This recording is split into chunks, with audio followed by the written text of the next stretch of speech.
Welcome to Baca's Arthuriana, Episode 7, Marie de France and Chivalric Romance.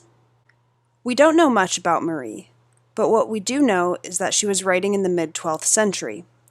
British Library Harley Manuscript 978 is the only surviving manuscript where all 12 lays attributed to her appear in one place. She wrote them in Old French vernacular. Here's what we know. She was named Marie, she was French, but she was also living and working in England. Her work, as she claims herself, is heavily influenced by the orally circulating tales of her day. But how do we know she wrote them?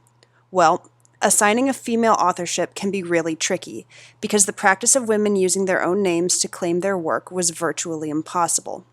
That doesn't mean it didn't happen, but it was, unfortunately, rare. Even Mary Shelley was forced to publish the first edition of Frankenstein anonymously, and that was in 1818. Women's participation in literary practice is what my dissertation is all about, so welcome to the party. It's frustrating. We know Marie wrote these lays partly because of textual evidence, and then partly because of book history. The textual evidence happens in the prologue to Guigmar, where Marie writes, quote, "Hear, lords, the words of Marie, who in her time does not neglect her obligation." This appears in the Harley manuscript. Okay, so she wrote one of the lays in the collection, but that leaves 11 others. This is where book history comes in.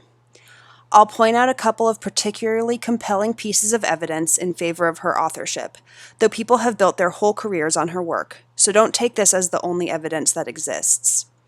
The lays in the Harley manuscript do not appear in any particular order, but they are presented as a set of 12, reinforcing the idea of a collection by one author. Further, one of her contemporaries, Denis Pyramus, references in the prologue to his didactic poem, The Life of St. Edmund the King, a Dame Marie, who he says composed lays in verse which are not at all true.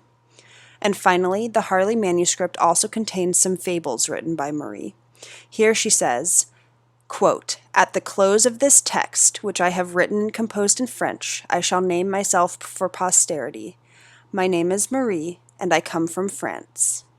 Notice that she says she is Marie from France.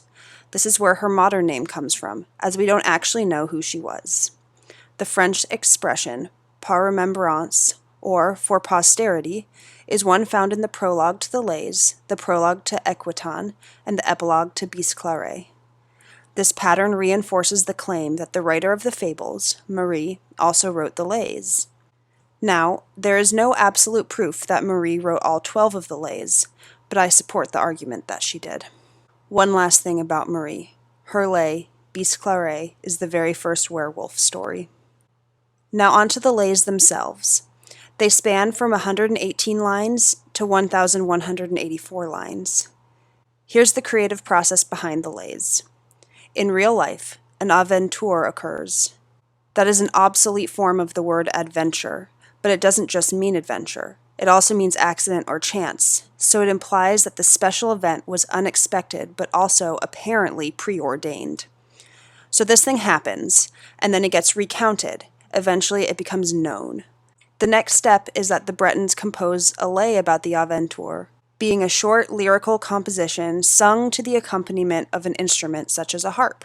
Then an author, in this case Marie, takes those orally presented songs and writes them down, relaying the aventure, the lay, the aventure of the lay, or the truth of the lay. The two we read for today are the two that refer to Arthurian literature. Obviously, Landval is much more explicitly Arthurian than Chevrefoix, but the latter, being a rendition of the story of Tristan and Isolde, exists in the same universe. Chivalry, or the Chivalric Code, is an informal code of conduct that is explicitly associated with medieval Christian knighthood.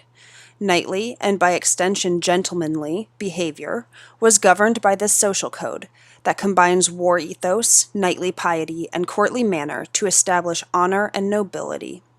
In 1883, Léon Gautelier summarized the code of chivalry into what he called the 10 Commandments of Chivalry. Chivalry, in large part due to cycles of literature like the ones we are reading, got all tangled up with courtly love, a literary conception of love that romanticized and emphasized nobility and chivalry. And so, bam, the genre of chivalric romance was born, a genre that features a chivalric knight errant with heroic qualities, who goes on a quest and generally wins a beautiful woman in the end. Sound familiar? Lancelot from Yesterday is a chivalric romance, but Marie de France's work might read as more clearly part of this genre, perhaps simply by virtue of being easier to read and to follow. Tomorrow, as we begin Sir Gawain and the Green Knight, we will continue with this genre.